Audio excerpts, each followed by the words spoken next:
For part 4 of the Zoom tutorial, we'll talk about scheduling a reoccurring meeting.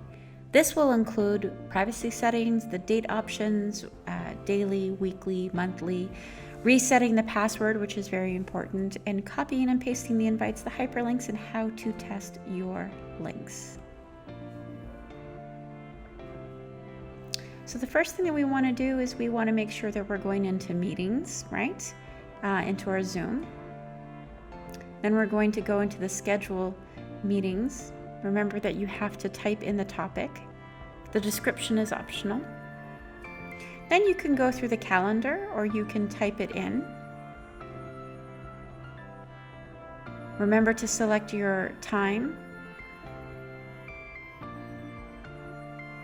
and your duration, how long you want your meeting. Now remember, the other thing is that you only have 40 minutes for a basic one. We're doing reoccurring. You can choose daily, weekly, monthly, and then you can decide how often you want it to repeat.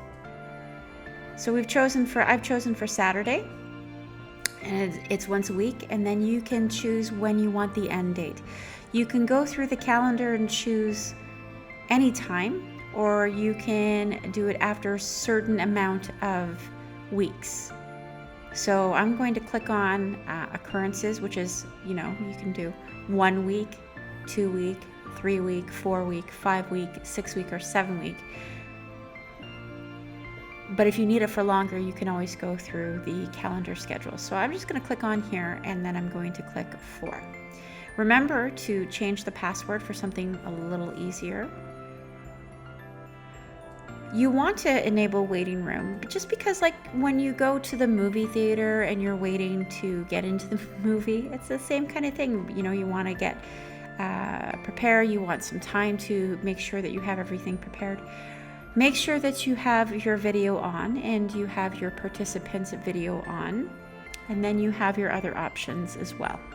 Once you're finished, click Save, and then you can go into the different ways to add it to a calendar, your Google, Outlook, or Yahoo, or you can simply go to the Copy the Invite option, copy it.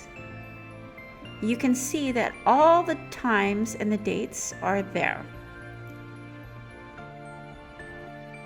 So this way it was for 4 occurrences.